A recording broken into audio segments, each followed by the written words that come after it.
the last few weeks, things have been a bit quiet on this channel, and that's because we've been in the middle of a pretty major project in our home.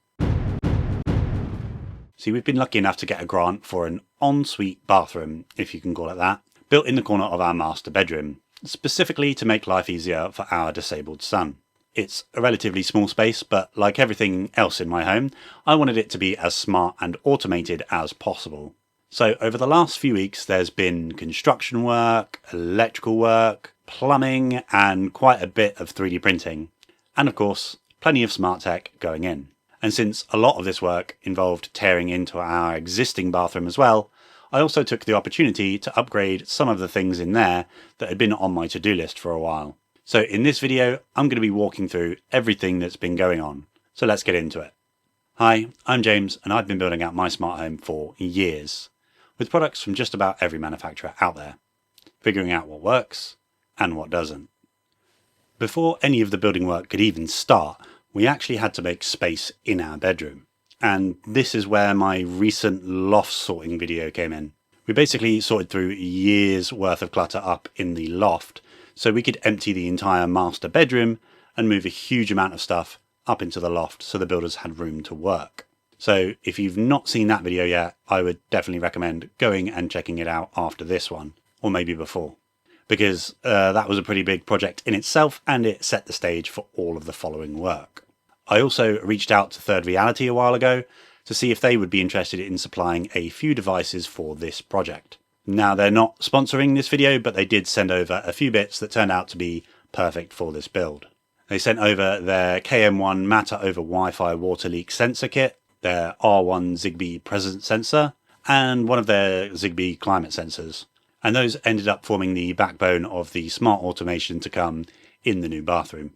Now, before the builders could actually even start constructing the new bathroom, they first had to figure out how exactly they were going to get water and waste pipes up there. And this turned out to be a much trickier job than we all expected. See, the existing bathroom is downstairs, and the plumbing had to run up through the loft space above that bathroom and then into the new ensuite. But between the bedroom and the loft above the existing bathroom is about 18 inches of solid stone. So the builders had to drill down from the bedroom, pretty much blind, trying to hit the correct area inside of the loft space above the existing bathroom.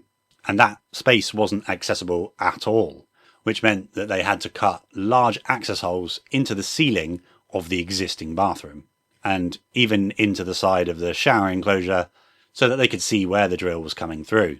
Once they finally got through the stone, they were able to run the pipework through that loft space above the existing bathroom, then outside and down into the sewer drain. And they also ran hot and cold water feeds up from the existing shower plumbing to supply the new bathroom. It was quite an involved bit of work, but once that was done, construction on the new bathroom could finally begin.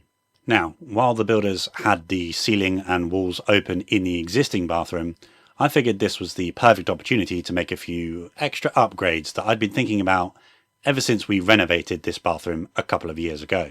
And if you're interested in the full smart setup in this bathroom already, I actually have another video walking through it after it was first finished, if you want to go and watch that.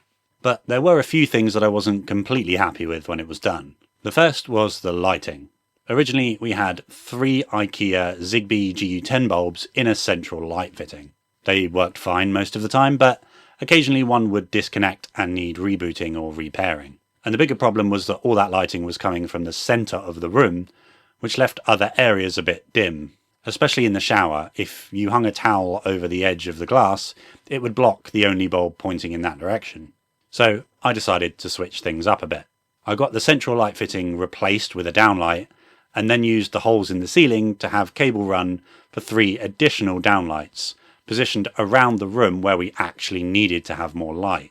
Instead of smart bulbs this time, I installed significantly brighter, non-smart, dimmable LED bulbs and wired them all together through a Sonoff Mini ZB Dim. Or at least I did eventually, after buying non-dimmable ones by accident because of the way that the title wrapped on the Amazon listing. Not once, but twice. Anyway, this now means that they behave like a single light in Home Assistant, but I can still dim them whenever we don't want the bathroom to feel like a football stadium in the evenings. Next up were these mirrors. Behind this main mirror I already had a small cluster of Shelly relays controlling various things, including the LED strips inside the shower cubbyholes. Originally these were powered by a 12-volt power supply that was simply switched on and off by one of these Shellys, but I wanted more control. So I installed a Shelly RGBW controller and left the 12-volt power supply permanently on, but still connected via that Shelly in case it needs rebooting. Then I wired the shower shelf LED strips through the RGBW controller so that I could control the brightness levels. But while I was doing that, I discovered something quite useful. The electrician who installed these actually ran 2 separate sets of wires from the shower shelves back to the power supply, which meant that I could control each shelf strip independently if I want to, by configuring the new Shelly to run each colour output as a separate white light. So now each shelf has its own brightness control, independent of one another. And while I was working on those shelves, I decided to replace the LED strips themselves. The original strips that the bathroom fitters supplied had very widely spaced LEDs, which created really ugly bright and dark spots inside the diffusers. I expected this to be a horrible job because the diffusers had been sealed to keep the water out. But as it turned out, the fitter had never actually stuck these strips inside the diffusers. So the old strips simply slid straight out of the side. I cut them off, wired in new cob strips, fed them back through the diffusers, and secured them with a little bit of hot glue. It was one of those rare moments where you expect a job to be awful and it actually ends up being incredibly easy. Now, as I was doing all of this, I realised I could do something even more useful. By moving the Shelly RGBW, which I just wired up, to within the shower area and running it from one set of those wires, the second set of wires running back from the shelves could be repurposed to run the other mirror on the wall, which originally ran from AA batteries. Those batteries never lasted very long, and once they died a few times, the mirror basically stopped getting used, since the strip inside was pretty dim anyway. So I replaced the original strip with the same 12-volt cob strip that I just put in the shelves, and wired it back to the Shelly RGBW controller into the third output channel. Now both of the shower shelves and the small mirror have much brighter lighting with individual brightness control over each. And while I had that mirror apart, I also improved the light reflector inside by removing the pitiful little bit of white card inside and replacing it with a custom 3D printed ring that properly redirects the light outward at a 45-degree angle. And now, because I had permanent 12-volt power behind the shower wall, it also gave me the opportunity to install something new. For a while now, my dad and I have been working behind the scenes together on a custom climate sensor. Instead of worrying about batteries, it powers from either USB-C or a range of DC voltages, so it can stay permanently powered.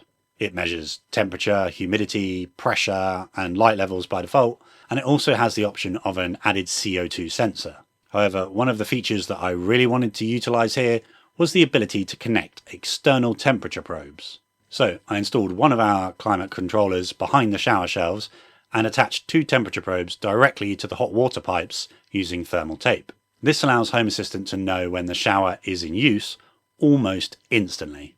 And when the pipe temperatures drop back down, it also tells us when the shower has stopped running much quicker than it used to. Now, I previously used this information for automations like playing music in the shower and closing the blinds so that we don't accidentally flash the neighbours when we leave the shower. But these automations weren't perfect because I only had the one probe attached to the main hot water pipe coming out of our boiler, which meant that these automations sometimes triggered if we were running any hot tap for too long. But now, these automations work perfectly, and I could even add separate actions for when the handheld shower is in use, as that's almost exclusively used for when we're cleaning in there, if it's running for more than about a minute. So with the upgrades downstairs finished and construction of the new ensuite progressing nicely, it was finally time to start adding some smarts up there. The first thing the room needed was lighting. So they installed the same downlight in the ceiling, and I put one of the old IKEA smart bulbs that used to be in the main bathroom up in there. And for such a small space, it's more than bright enough. So next came the extractor fan. Rather than using a fan with a built-in timer, I asked for the builders to install a simple pull cord fan. This meant that I could wire it up through a son-off relay so that Home Assistant can control it automatically instead. And now that fan turns on whenever the humidity or the CO2 levels exceed a certain threshold, and stays on until the room returns to the acceptable levels. And it's worth quickly mentioning here that I was going to use the climate sensor that Third Reality sent me for this, but I ended up using that on another project already. So instead I'm using a combination of the Sonoff AirGuard Zigbee sensor for temperature and humidity, and our climate controller that we already had in our bedroom to power those CO2 automations. And now, to get the room fully automated, I installed the Third Reality R1 Zigbee presence sensor. This thing detects when someone enters and automatically turns the light on using its typical PIR motion sensor. And then it keeps the lights on until someone leaves using the onboard millimeter wave presence sensor, which only comes on once the less power-hungry PIR sensor is triggered. Okay, very quick correction here. This is how I thought it worked, since several other similar devices have recently come to market doing a similar trick.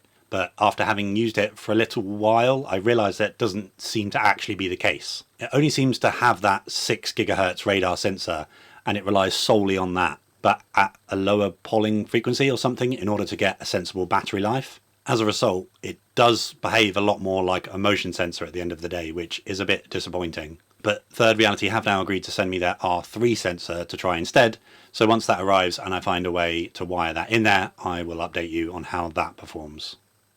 During the day, the light comes on at full brightness as you would expect. In the evening, it's slightly dimmer and warmer, and when my night mode is active, it switches on at a very low brightness so that nobody gets blinded during late night visits. However, this sensor is also surprisingly sensitive at triggering motion, so I had to mount it at just the right angle to avoid it coming on whenever we rolled over in bed nearby. So once again, 3D printing saves the day. I printed a custom angled wedge with hooks to hold the sensor in its screw mounting holes at a downward angle inside the door frame. This helps to ensure it detects us when we're sat down, whilst using the door frame to block false positives, and means that it can be mounted high up and out of sight. And just for good measure, I also added some clever conditions to these automations, so that now the light will only turn on if one of us is not in bed during the night, or our bedroom door is open, like when one of the kids has just barged in to use the loo. And the final smart feature that I added was water leak detection. Over the years, we have been really unlucky when it comes to water damage in this house. We've had a burst pipe that forced us to renovate the main bathroom, a leak under the kitchen sink that ruined the cabinets, and our washing machine seems to develop a new leak every few months. So it's safe to say I am slightly paranoid about water damage now, which is where Third Reality's leak sensors come in. These KM1 leak sensors are Matter over Wi-Fi and fully IP rated, and they were nice enough to send us their triple sensor kit. And with this kit, I think the way it actually works is that the sensors themselves connect back to the main hub using either RF or Zigbee, and then the hub itself is what's connected to your smart home using Matter over Wi-Fi. So I took out the first sensor from the box, which is pre-configured back to the main hub, and I popped one behind the toilet in the new bathroom and added it to our usual leak detected automation, which notifies us via the app and announcements around the house where appropriate. And while I was setting all that up, I actually discovered that one of our existing IKEA leak sensors in the bathroom downstairs had actually failed because water had managed to get inside the casing and corrode the battery. So I replaced that one with another sensor from the pack as well, leaving me one to put under that pesky kitchen sink. And so with all the smart tech installed, the only thing left to do was furnish the new space. And naturally, I 3D printed most of it. Actually, all of it. For hanging a towel, I found a really nice pressure fit towel hook designed by Yekta on MakerWorld. For the toilet roll holder, I printed a clever design by Salksy, which has print-in-place hinges, so you can simply lift the toilet roll in or out to replace it. Super nice and easy, that one. But my favourite print of the entire project has to be the toilet roll storage shelf by Joe Malovich. It took 12 hours to print and used more than half of a spool of filament, but it was worth it, because once it's loaded up with toilet rolls, yeah, it spells the word poop. And in all honesty, I just could not resist installing it before my wife noticed how childish I'd been. However, after all of this, I noticed that the space-saving sink on the back of the toilet had nowhere to put little things like soap or a toothbrush. So I also threw up some honeycomb storage wall panels on the back wall and whipped up a covered toothbrush holder to slot into it, And I also designed a nice little shelf to screw to the wall to pop a soap dispenser on, with natural drainage channels to drain any backsplash back into the sink. I'll pop links to all of these in the description below so you can print your own if you like. But that is it. That is what we have been working on over the last several weeks in our household. A lot of construction, quite a few smart upgrades, and a few fun 3D printed touches to finish everything off. The new ensuite, as I reluctantly call it, should make life much easier for my son, and as a bonus, it's now probably one of the smartest small bathrooms around. If you enjoyed this video, make sure that you check out the other videos that I mentioned earlier, especially the loft clean out, as that made this project possible. And there were a few clever tips in that one too. But anyway, as always, thank you so much for watching if you made it this far. Make sure that you like and subscribe if you enjoyed it and want to see more videos like this in the future. And as always, remember, home is where the smart is.